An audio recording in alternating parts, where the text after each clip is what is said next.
So normally, how many students do you have attend here? Five students. Wow. All right. So first of all, my name is Osama, O-S-A-M-A, and I will be your lecturer for this subject.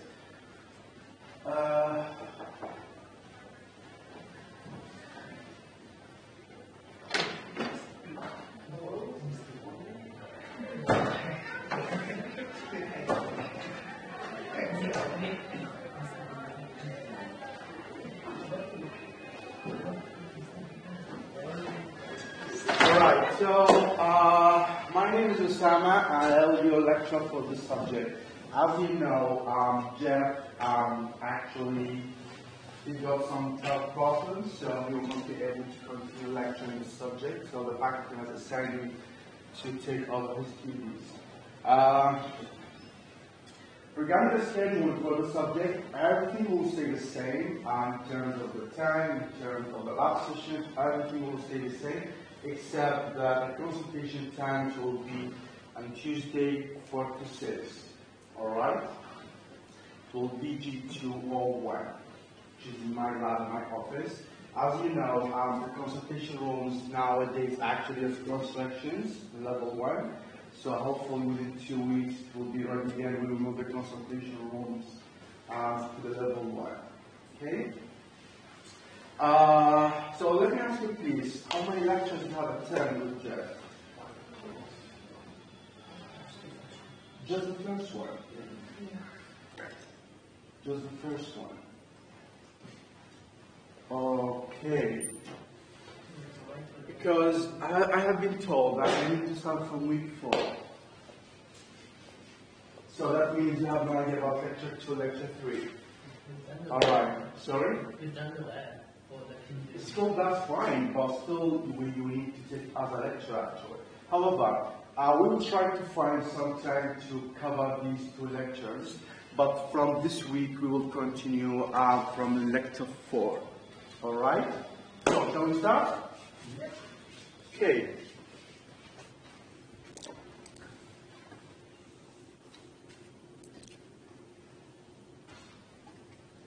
All right, so lecture 4 is about system analysis.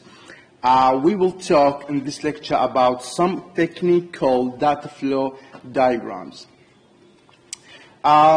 So in terms of the system development life cycle, the second stage actually is the system analysis. And the data flow diagram is one of the techniques that will be used in this stage. So basically, during lecture 1, 2, 3, I suppose you're taking something called system requirements. How we will gather the requirements from the clients. And then once we're done with that step, it comes to stage 2, which is the system analysis. That's when we will use data flow diagram as a technique to system analysis. Basically, for example, imagine you have been asked to design a lateral student online system. So, using that flow diagram, we can represent that system with a circle. Okay, so that circle will represent the system online that you are going to work on. Circle represents the whole system, right? So, after a while, you start thinking about, is there any people, for example, will be involved in this system? Is there other system or subsystem will be involved or will interact with the actual system? Actually, the answer is yes. We will have, for example, students, finance department, examination office, college administration, graduation office.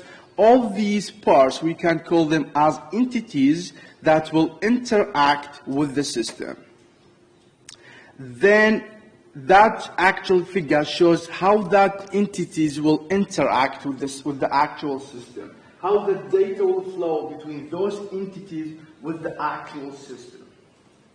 So basically, this is the actual data flow diagram. Then someone asks you, so basically from this one, we can see the system being represented as a circle, and all of those are entities related to the system. Someone asks you, what really happened inside that system? What's going on inside that system? All right? Then we will have the kind of, sub-processes inside that circle. All right? That sub-process could be process personal details, enrolled subjects, fee payment, process examination results, and of course, you may have student record as a database. Since we are dealing with information system for students online, of course, we're gonna need something called a data store or a database. So basically, those are internal entities inside the whole system. All right, so now let's talk formally. What is the data flow diagram? Data flow diagram is a technique, graphical technique, used to describe the information system. That technique uses various symbols to show how the data flow between the entities, the external entities, and the actual information system. At the end, that data flow diagram will show us what the system does, not how it does it. I don't care about those behind the scenes, the programming, the technology. I'm just, for my concern, I want to know what the system does, not how it does it. All right? So again, data flow diagram is a graphical technique used to describe the information system. That technique will use various symbols to show how the data flow between the entities and the information system itself. So at the end, the data flow diagram will show what the system does. This is the functionality of the data flow diagram. Shows us what the system does, not how it does it. I don't care about behind the scenes. My main concern is what the system does. All right, so regarding the data flow diagram, actually there's two systems that can be used. The first one's called Urdium symbols, and the second one, gain and schism symbols. All right, the functionality of both two systems are the same. All right, the main difference actually, as you can see, with the shape of each symbol. Now, when you use data flow diagram to describe an information system, there's four main components you need to use with the data flow diagram. The first one is the process, data flow, data store or database, and external entity. For example, the process with the first system, actually with Urdium symbols, actually represented the process will represent as a circle, and the name of the process will be inside that circle. While with the gain and schism symbols, the process will be as rectangle here with rounded corners. Okay? The data flow actually just as an arrow with the name that reflect the data. The data store with two bars of line, while with the gain and schism symbols, one of the side is closed and open from the other side. Regarding the external entity, actually, it's one rectangle here, while with the other system, it's shaded from the left corner. All right? As we said, the functionality of the two systems is the same to describe an information system, but the main difference between those two actually with the shape of each process. All right. Now, in order to use each process, each symbol, there's some conditions or rules.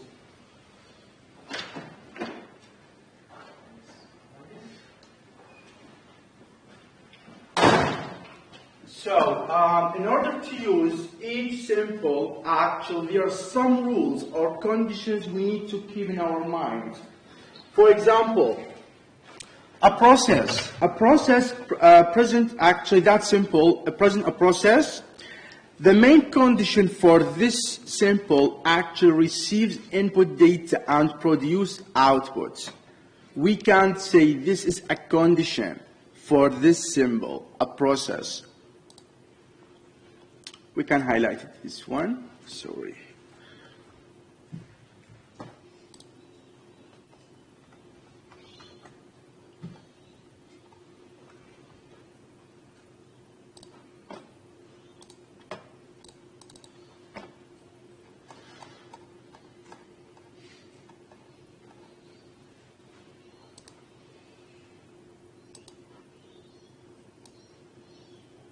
Receive input data and produce outputs.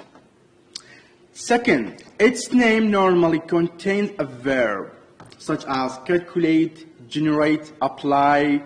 No, sorry, the name of the process usually is a verb. Normally contain the business logic. This can be considered as a condition. And we will see later how can we apply these conditions when we need to present a process in an information system. For example, this is a process, and the main function for this process is what? To create invoice. And that process takes input as the flow into that process, service perfume, and produce invoice, which is the output. So flow in, data, flow out. Quite normal. The second process actually grade student work. One flow in, two flow out. One input data to produce or generate two data. That's quite normal. The third one takes two inputs, generate one, calculate gross pay. The last one, two processes. The first one, for example, takes one input, generates one output. And that output will be the input to another process. And that process, of course, will generate an output. Now, on the other side, we can see here some common mistakes. For example, the first one here, apply insurance premium. This is the main functionality of this process. As we can see here, there is one output again. If we go back to the conditions, what we have, the process receives input data and produce output. So this process being represented wrongly because there is no input. All right? The second case is calculate gross pay again, which is the other way around. So takes inputs from the one side and takes another input from the other way. So again, against the process being represented against the conditions, because the condition is that process should take one input data and produce output, while here we just have input, there is no outputs. Lastly, calculate grade. So from the first glance here, what we can see, that process take inputs, produce outputs, right? Do you think it's normal? What you can see here? Why it's wrong? Yes, please. The input is wrong? The input is wrong. What's wrong with the input? The date of birth is input. The output is final grade. The function of this process is to calculate the grade. Where is the, something wrong with this process, right? Can someone tell me? All right. Yes, please. There is no work put into it. There is no what? Like, no one has handed in the work, so if you just put in the developer, how would we know what grade does that person get? Absolutely correct. So let's go back to the conditions of the process. Look here. The process normally contains the business logic. All right. What we have here, the input for this process, date of birth. But that process produces final grade, which is totally unrelated. it doesn't make any sense that process, you have a process, takes date of birth and produce final grade. It's unrelated. So this process from the structure we can say is correct. There is no problem with that. But logically is wrong. It's totally wrong because date of birth and the final grade totally unrelated. So we would say this process being represented wrongly. Alright?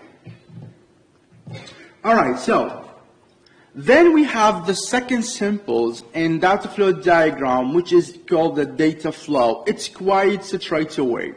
That symbol represents a data sequence flowing in, flowing out of processes. A data flow must have a process symbol on at least one end.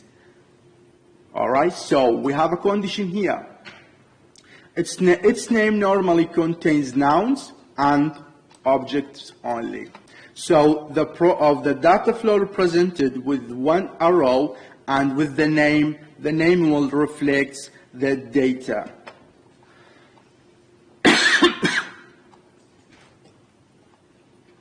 Alright, so the first symbol is the data store or the data storage or the database. That symbol actually represents a collection of data stored in a secondary memory space or the hard disk, wherever. A data store normally has both flow in and out data. So here we are. This is our condition for data store. So the data store, this is the data store, normally has both flow in, data will flow in, and the data flow out from that data store. So this is our first condition. Our second condition is it's normally linked with the processes. This is our second condition. A data store does not normally link with another data store directly. So we have third condition here. A data store does not normally link with an external entity, and we will talk about the external entity later. And its name normally contains noun and objectives only. So when we deal with the data store, we need to take those conditions seriously. For example, we have a process which is post-payment, and that process produces output to a data store or a database, daily payments. So that data store, it has one input, one output, one data flow in, one data flow out. It's absolutely right. There is no problem with that. The second case, that data store takes one input, one data flow in, and produce one data flow out. That's normal. But at the same time, it takes an input from the same process. Quite normal. The third case actually, that data store takes an input from a process, admit patents, and produce output to another process. At the same time, takes input from another process. It's quite normal. There is no problem with that. On the other side, we have a data store here, produce an output to another data store. All right, so if we go back to the conditions, a data store normally has both flow in and out data. It's normally linked with the processes. Data store does not normally link with another data store directly. What we have here, a data store, it's linked directly with another data store. So we can say that data store being represented wrongly. The second case, a data store produces an output, and that output is the input to that data store. Daily payments. All right, so what's wrong with this one? What do you think, guys? So we have one process produce an output, and that output is input to the data store. What do you think? What's wrong here?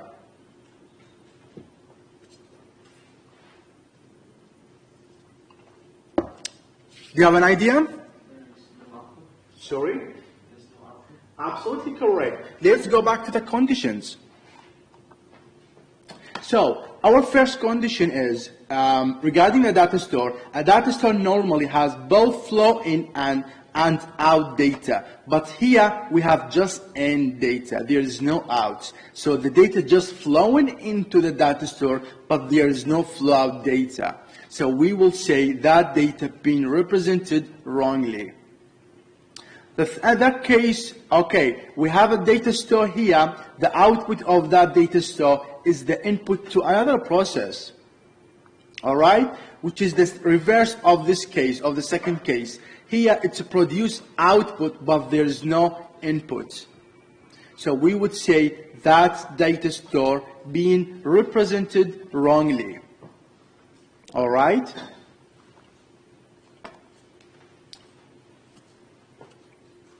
All right, so our fourth simple here regarding the data flow diagram, we call it as the external entity. What is the external entity? External entity, when you design your information system, that external entity could be a person, could be another system that will be interact with your information system. So, does the external entity come with the conditions? Yes, of course. An external entity is normally linked with a process rather than a data store. This is a condition. We need to take it seriously. An external entity does not link directly with another external entity. Its name normally actually a noun. For example, finance department or noun phrase. Let's take example about the external entity. So, this case actually a customer. As we said, the external entity could be a person, a human, or an organization, or department, or a system by itself. So here, for example, we have a customer. A customer is the external entity, and that output of that external entity is the input to another process. Because if we got the conditions, external entity can be a person, that system interacts with the current system, external entity is normally linked with a process. So that's absolutely right. There is no wrong with that. The second case, the external entity actually is not a person, it's a bank. So that external entity will take input from a process. Quite normal. Third case, a customer again. That external entity will produce output to the process, and that process will reverse actually an input to the same external. The other case here, an external entity actually can link between two different processes. So that employee, for example, will take an input from create a paycheck, for example, that process, and produce an output to another process. So an external entity can link between two different processes. All right. On the other side, external entities actually can be represented wrongly. For example, an external entity is linked to another external entity. Go back to your conditions. An external entity does not link directly with another external entity. So we cannot have two external entities linked together. We cannot have such things, such scenario. Again, the second case, an external entity actually is linked with a data store. Go back to your conditions. An external entity is normally linked with a process rather than a data store. So now this case actually is against our conditions. So we will say that data store, that external entity being represented wrongly. The third case, again, external entity actually is receiving an input from data store, which is again against the conditions of data store. Okay. Now let's have class exercise. So based on the data flow diagram simple rules, identify the problems in this student administration system, that flow diagram. Okay guys, so before start working on this exercise, let's recall what conditions do we have for each sample.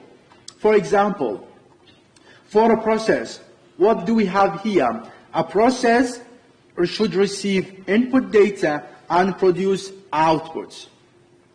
It's normally contain a verb, normally contain a business logic. These are the conditions we will apply to check class exercise. Data flow, it's straight away, that data flow must have a process sample on at least one end. Normally contain nouns. A data store actually, it comes with three conditions. A data store normally has both flow in and out data. It's normally linked with the processes. A data store does not normally linked with another data store directly. A data store does not normally linked with an external entities directly. So these conditions we will use to check our data store with the class exercise. Finally, external entities. External entity can be a person, okay, this is not a condition. It's interact with the current system. An external entity is normally linked with a process rather than the data store. So when we check the external entities, we need to find the external entity should link with a process, not with something else, a data store. An external entity does not link directly with another external entity. All right, so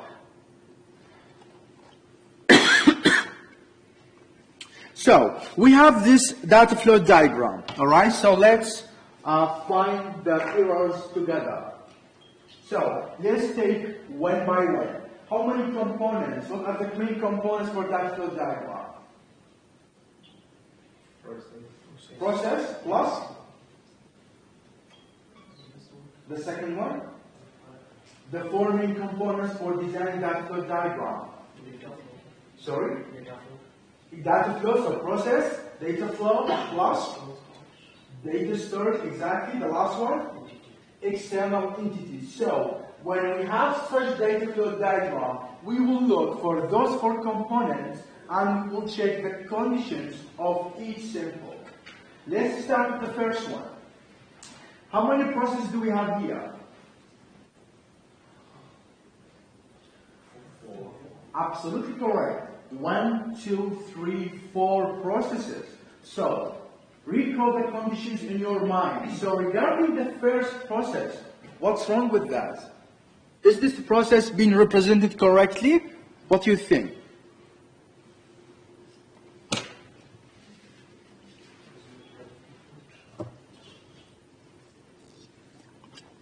Is this process being represented correctly? Recall the conditions in your mind. What conditions do we have we need to take seriously when we take a process? Should I input and output? Absolutely correct. Actually, when we have a process, that process should come with and data flow in and data flow out. But here, we have a process comes with only flow out data without any input to that process. Okay? So there is no input here, just output. So we would say that process being represented wrongly. All right, what about number 2? What do you think, guys? Number 2. The process meet with advisor. Do you think it's correct? Recall the conditions. What we have? A process should comes with one input, one output, right? What do we have here? One input, one output. The process, do you think it's been represented correctly? Yes, actually the process number 2 being represented correctly without any error. Let's move to the process 3. Again, we have process 3. Check, open, and glasses. So, one input. Do we have output here? No. So can we say this this process being represented wrongly? Yes, this process actually being represented wrongly. All right, so what about process 4? Again, recall the conditions in your mind. What do you think?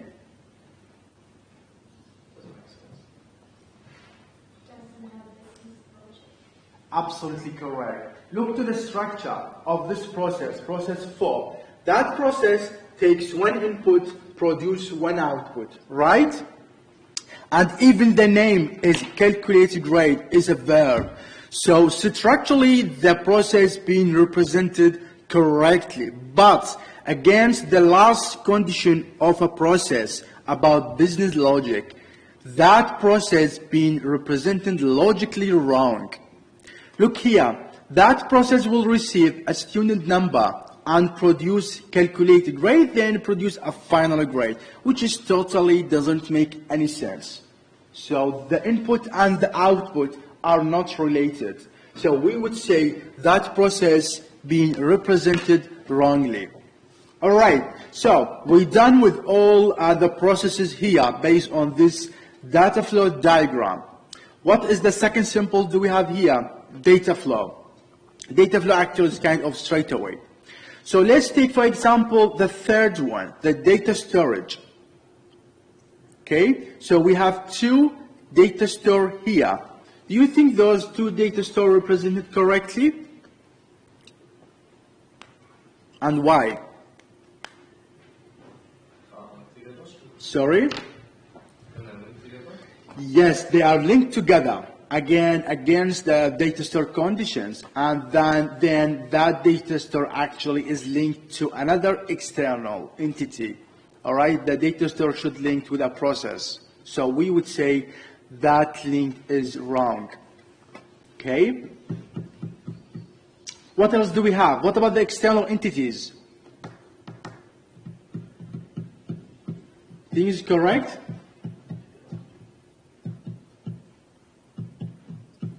What do you think, guys? Absolutely correct. Two external entities actually cannot link together.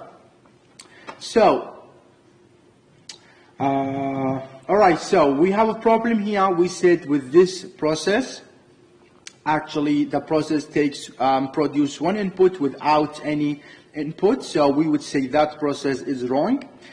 Process 3, the same thing, actually takes input without any output. So that process being represented wrongly.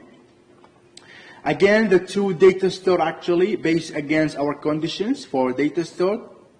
And then at the same time, that data store linked with an external entity. The external two entities actually be linked together. So this is wrong. And we said process 4 is logically wrong in terms of the structure of the process. It's right. One input, one output, the name is verb, all good. But the problem is with the function of that process, logically is wrong. Because it takes student number and produce final grade. It's totally unrelated together between the input and the outputs. And the last thing, actually, this data store as well, it takes just one input, no outputs. Okay, guys. Any questions so far? All good? All right. So, how can we create data flow diagram? In order to create data flow diagram, the approach for using data flow diagram actually we can say is a top-down approach, and normally it comes with the 3 steps. Draw context diagram, level 0, level 1, or which is a lower level diagram. What do we mean by context diagram? A context diagram actually will illustrate data flows between the information system and its external entities. It represents the information system as a single process. The name of the process should be the name of the information system. For example, we have this information system. about payroll system. So the whole system being represented with one circle, one single process, payroll system, no more, no less. Plus, that single process is linked with an external entities. Those entities are linked with that single process, okay? So at the end, that context diagram, which is the top level of data flow diagram, will show us how the data flow between that entities and the system itself. All right, so the context diagram shows us the top level, or we can say the abstract level of the information system. So the whole information system will be represented in a single process plus the entities that will link to that single process. No more, no less. That's the top level of data flow diagram. We call it as a context diagram. Alright, so let's say you have designed this context diagram for payroll system and someone asks you, payroll system is a single process, but what's going inside that single process? I need to know more details about your information system. What you have now is just giving me an abstract about the information system. The one single process, what entities you have, and the data flow between these entities and the single process. No more, no less. But I want to know more details about this information system. What should we do? So we said the context diagram is abstract level, which is the top level. And the approach is used to, with the data flow diagram, is called top down. So since this is abstract level, so we need to go lower. That means we need to break down that single process into another sub-processes. All right? Process expansion. A process can be divided into multiple smaller processes. Each smaller processes represent a finer functionality. For example, the payroll system can be divided into 5 processes, including calculate gross pay, calculate deductions, calculate net pay, print pay slips, instruct bank on payment. So that single process, we will break down that single process into another 5 sub-processes. So that 5 processes are linked by a data flow, of course, and coordinated to work together to achieve the function requirements as a payroll system. This will be the level 0. Level 0 can be further expanded to generate level 1 data flow diagram. Okay, guys, so that will bring us to a question. So we said the context diagram is the abstract level, right? And if we want to have more details and if we want to know what's going inside that single process, we need to break down that single process into another sub-processes, right? For example, before the example. So basically we have context diagram, we have level 0 and level 1. Do you think we can have, for example, level 2, level 3, level 4? What do you think? Is that possible? Again, that flow diagram comes with 3 main steps. There's a top-down approach. That means start from the top, the abstract, and goes down. So as a first step, we have something called context diagram. Context diagram comes with one single process that will represent the whole information system you are designing, plus the entities that will link to that single process. Now, if we want to have more details about that single process, what's really going inside that single process, we need to break down that single process into another sub-processes. Alright? This is level 0. Now, one of those sub-processes, for example, we need to know more details about it. What's going inside that sub? processes, we need to break down that sub-process to another sub-processes. So we will have level 1. So the question is it possible to have, for example, level 2, level 3? Can we go lower? What do you think?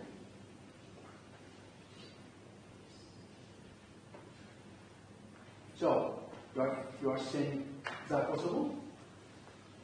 Yes? Alright, so let's take example. Do we have whiteboard here?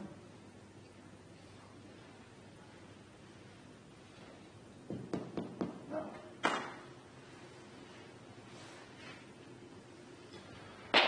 Alright. So you are saying, is that possible? Actually, the answer is yes, but it's not common. Why? Why? What do you think, guys? It's not that possible. We can have level 2, we can have level 3, but it's not common use. Why? Yes? Absolutely correct. Absolutely correct. Imagine you have one single process, and that single process you broke it down to another sub-process.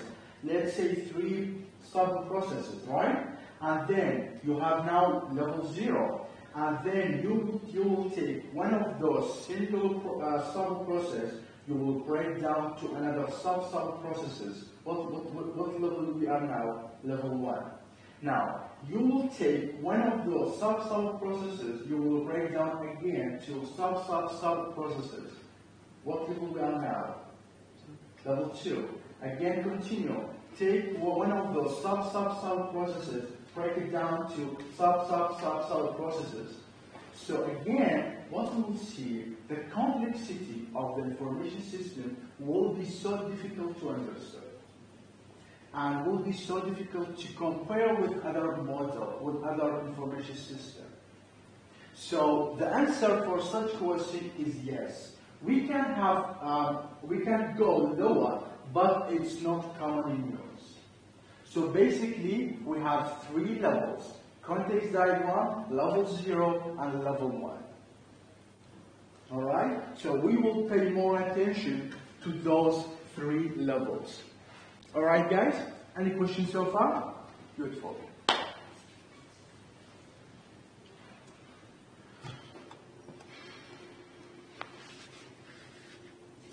So the context diagram here illustrate the data flows between the information system and its external entities. We have this payroll system. And this is because it's one single process, so this one is a context diagram. And that single process is linked with entities, and of course the data flows between that entities and that single process.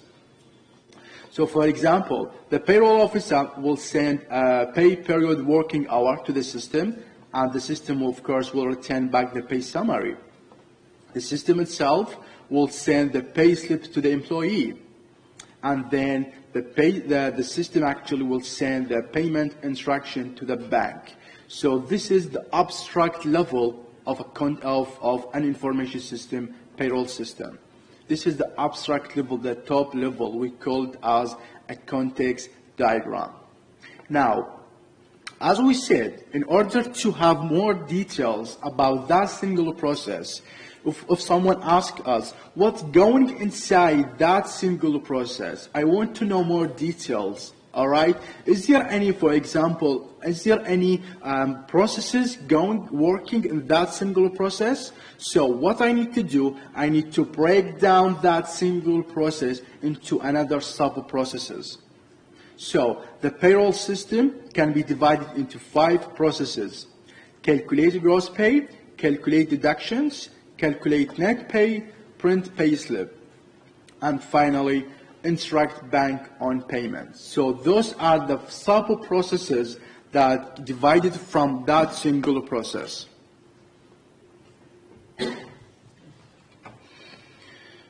Then create a set of data flow diagrams for information system, guidelines for drawing data flow diagram, use the name of the information system as a process name.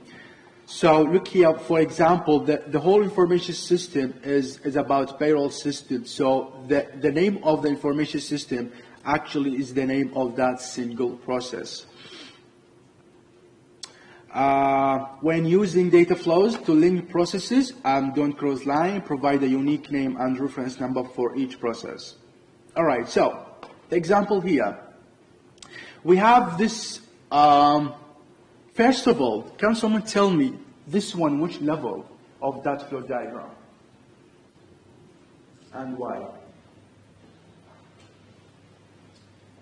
So again, let's recall what we talked about that flow diagram. How many levels do we have, basically? What is the name of the first one? Context diagram. How many processes comes with that one? One single process. So how many processes do we have here? One. So that one in which level? Context diagram. All right. So that one is the opposite track, the context diagram, the top level of information system. So what information system do we have here? Order system. Okay, what's going on? Sorry about that. How can I go back?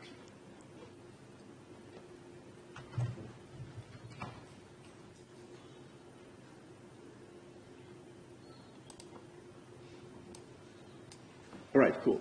So again, so the information system here actually is order system. All right. So as we can see, that system comes with one single process and entities. All right, external entity as we can see: customer, warehouse, sales RIP representative, bank, accounting department, for example. That entities is linked with that single process. At the end, we will have our context diagram that will represent, oh my God, who's here?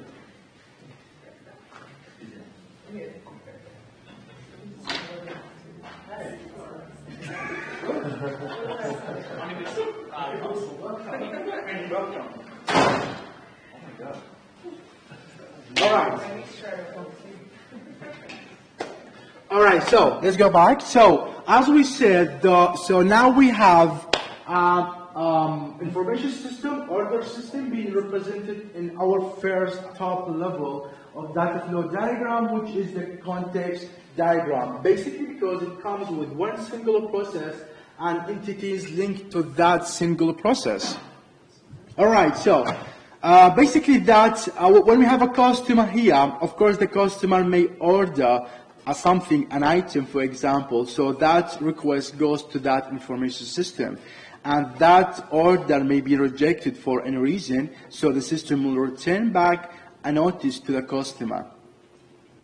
And then, of course, if the order being accepted, for example, it will send to an invoice to the customer, and the customer, he needs to do a payment.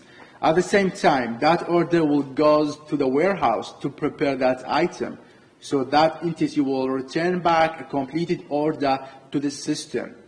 All right? So again, then we will have that system will send a commission to sell REP and a bank deposit, an order from the system to the bank, and then finally cash receipts entry with the accounting. So basically what we can see here, an information system being represented in a context diagram of data flow diagram, which is the top level, the abstract level.